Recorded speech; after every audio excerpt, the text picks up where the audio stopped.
Hey guys, it's your boy, Ballface8020, back again with another great commentary.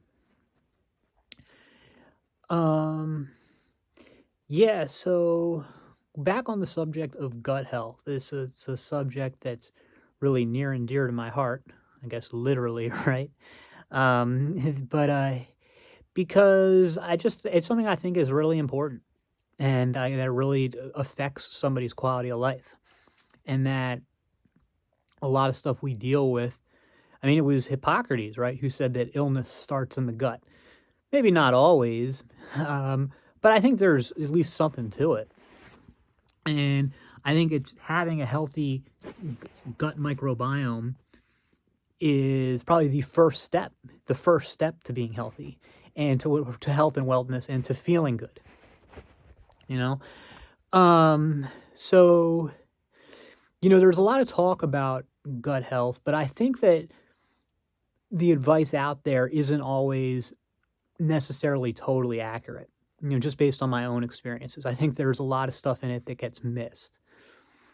The first thing is that there's a lot of interaction between the gut and the brain. And in a lot of ways, the gut is seen as the second brain. So the healthier gut will affect the healthier brain.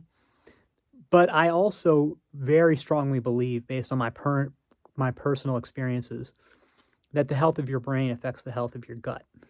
And I've mentioned before that I do not believe that antidepressants, particularly SSRIs, SSNRIs, or SNRIs, should be used as a first line of treatment for depression, especially for children and young people. I would say certainly not until like age 21 at the absolute earliest. Except for maybe like in extreme, very extreme situations. Um, I still stand by that. If I could do it all over again, I would have tried to treat my depression without SSRIs or SNRIs. I'm not sure I would have succeeded though, and it's like I know that there's a lot of criticism of SSRIs that they don't actually work. Well, no, that's not true. They definitely work. They work. Now, they don't work for everybody. There's a lot of different kinds of depressions. People respond to medications differently anyway. They don't work for everybody. They can have terrible side effects. They can be dangerous. They can be impossible to come off of. But they do help, and there's probably a lot of people, just like there's a lot of people out there who are on them and shouldn't be, there probably are a lot of people out there who should be on them and aren't. And again, it would never be my first recommendation, but I can tell you that for me, being on SSRIs does have an impact on my gut health, a positive impact on my gut health. And it becomes kind of a virtuous cycle. So like it improves that, which improves the gut health, which makes the depression better still. So I would say that would be like the first thing is like, is your poor gut health caused by, depression or any other type of underlying medical issue? Your first thing you're going to want to do is get that treated. Like, yeah, you could have a situation where the poor gut health is causing the underlying medical issue, but you can also see the reverse, where the poor gut health is being caused by an underlying issue. And then maybe it's making that issue worse still, but doesn't change the fact that the underlying or one of the underlying causes is the medical issue that's not the gut health thing. Sorry, I know I'm all over the place here, but hopefully you understand what I mean. So that would be the first thing. Like, and for me, that's made a difference. Being on, like I said, now I'm on Zoloft. Whereas I had been on Effexor, and I do like the Zoloft better. The Zoloft is an SSRI with a half-life of over 24 hours. The Effexor was an SNRI with a half-life of about 5 hours. And then after the Effexor, I was on Cymbalta. I like the Zoloft better. It's not night and day or anything, but I like it better. It took me like 2 months for it to, like, really fully kick in, but I like it. I do like it better. Um, so, yeah, for me, that was the first thing, and it's more important than any other thing that I've done, but there are other important things. 2 things that I'd mentioned before are probiotics and, if not a high fiber diet, a lot of fiber. Particularly, and it's not just fiber, it's where you get the fiber from. Like, I don't really eat that much fiber, but I do eat, like, some broccoli every day, like, like a handful of broccoli every day. And, like, that to me does more than, like, if I was eating a really high fiber diet without the broccoli. Like, it really needs to be broccoli. But that might not be the case for you.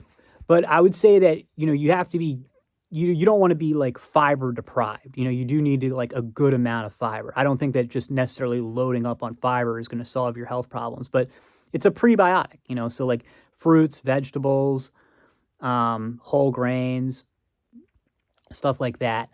Yeah, I think that, I mean, like, if you can eat more of that stuff, that's great. You don't have to stuff yourself with it, but like if you can at least eat some broccoli or some other vegetable or something like that, and maybe add some fruit in. And then there's the, like I said, those are the prebiotics, so you need those to create an environment where the probiotics can flourish. But I really do feel, again, based on personal experience, like probiotics make a big difference. So I drink that Lifeway kefir or kefir, however you say it. And no, I mean, it helps. A lot of times I've noticed with these changes, they'll make like a huge positive impact initially, but then the effect wears off.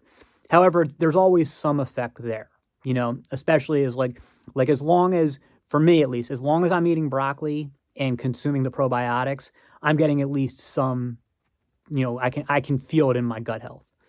I'm not saying it solves all my problems or anything, or I feel like euphoric like I did when I first got on it, but it works. And I mean, more than anything else, I really notice when I go off. Like if I stop doing it, it really gets bad. But anyway, that goes to the next thing. And, this might be different for everybody, but for me, over the long term, my gut health is the same whether I eat healthy or not. Like lately, I've been eating a lot of junk food, and chocolate and caffeine still have a really negative effect. So I'm going to go back to avoiding those. But like that's just on my mental state. But in terms of like gut health, or really anything, like the junk food doesn't seem to bother me. Even me with like a gluten sensitivity. So you're eating like that commercial crap white flour stuff with tons of sweeteners in it. My guts know better when I'm eating like brown rice versus when I'm eating, white flour. Or like high sugar crap versus good whole foods. I really don't notice a difference in gut health. What makes a difference in gut health is, like I said, the medications, and your gut health. Basically, you can just feel it. You just know how your gut feels and stuff like that. And it's very correlated with energy issues, and we'll get more into that later. But no, like I can eat junk food, and the only real symptom I get from eating junk food, beyond gaining weight, is the gluten in it. It's bad for my complexion, and it makes my allergies and asthma worse. So I'm not saying that, but that's just because of my gluten sensitivity. It's not because of the junk food. So, but even with that gluten sensitivity, it doesn't seem to impact my gut directly. So I don't think, for me at least, I can't say for anybody else. For me, healthy eating is irrelevant. You don't need to eat healthy. As long as you're getting some fiber and some probiotics, it doesn't really matter if you're eating junk food, at least for me. At least for me, I haven't noticed an impact. Anyway, but the next thing is a really interesting thing, and this is something I've just started in the last 3 or 4 days, and it's helped a tremendous amount. Now, I've had other things before that have helped a tremendous amount, and then their efficacy wore off. So that may continue here. I really have no idea. And and that is drinking a tablespoon of olive oil every day. Um, that, you know, that made a really big difference. And I know that like, there's so I did some research on it, and there does seem to be some data backing it up that it is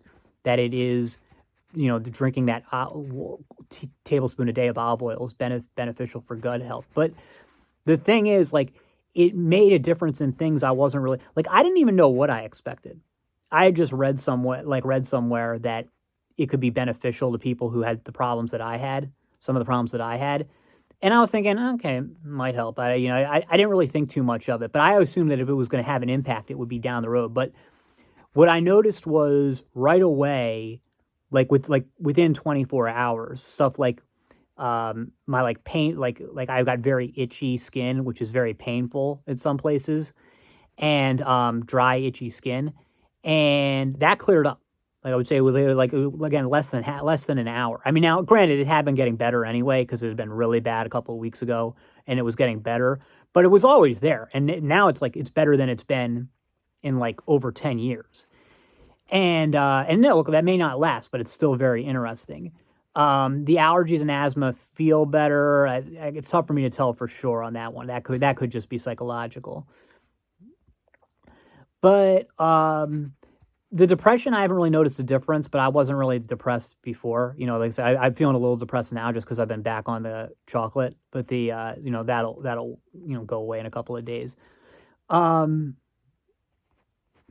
but actually, now that you think about it, now that I think about it, my mood, motivation, and just like my mood and motivation have been better these last few days. But I thought that was more because of this other thing, which is I'm about to say, is the fatigue and the sleep problems. I've had I've been, I've had sleep problems my whole life. I'm talking about from like the time I was like 3 years old. Yeah, I've always had sleep problems, and as an adult, I cannot maintain a sleep schedule. And so going on it, I was able to, without trying, basically mostly renormalize my sleep schedule. It's still not great, but I'm at least able to go to bed at night, instead of staying up every day until 8 a.m. And again, for the 10 millionth time, it may not last, but I've never been able to do that. Just like reset my sleep schedule without even trying to just like effortlessly reset it. So I was really good. And then my energy levels, I would say again, best they've been in probably about 10 years, maybe not 10 years, but like 7 years. I don't know. They're really a lot better. And despite the fact that I'm still sleep deprived, I'm still trying to catch up on my sleep here, but I do feel a lot better in that front. And there's less, just less fatigue too. I don't feel as exhausted when I wake up, but like when I do get like some sleep, caught up with sleep, I've got the energy to do at least some exercise, not a ton. And at work, I'm more motivated to do stuff. So it's really been beneficial. I hope it lasts. I have no idea if it will or not. But I would say that would be kind of the missing ingredient. So if you're going to like put it all together, what I would say for gut health is, one, underlying health issues. Like, is there a hormonal problem? Is there a problem with depression? And then if it is depression, again, SSRIs should absolutely not be your first choice. They maybe shouldn't even be your second or third choice. But in an extreme situation, if you're suffering for a long time, it may be something you want to consider. And but then there are other potential issues that could cause it. So that's the first thing. But then the second thing is prebiotics and probiotics. I don't think you have to worry about eating healthy. I think if you want to keep eating junk food, you can. I think, but like some vegetables, some fruits and vegetables, and good amounts of probiotics wherever you can get it. Ideally something like Lifeway Kefir, which has like tons, like something like 25 billion probiotics per serving or something like that. And then last but really not least is olive oil. I mean, again, if it's safe for you, it has to be extra virgin olive oil too. And again, like all these things, like you know your own health. You've got to research it yourself.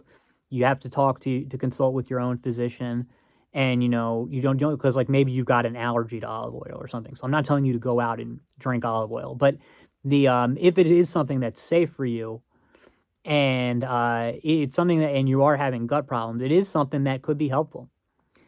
That's all for now. See you in the next.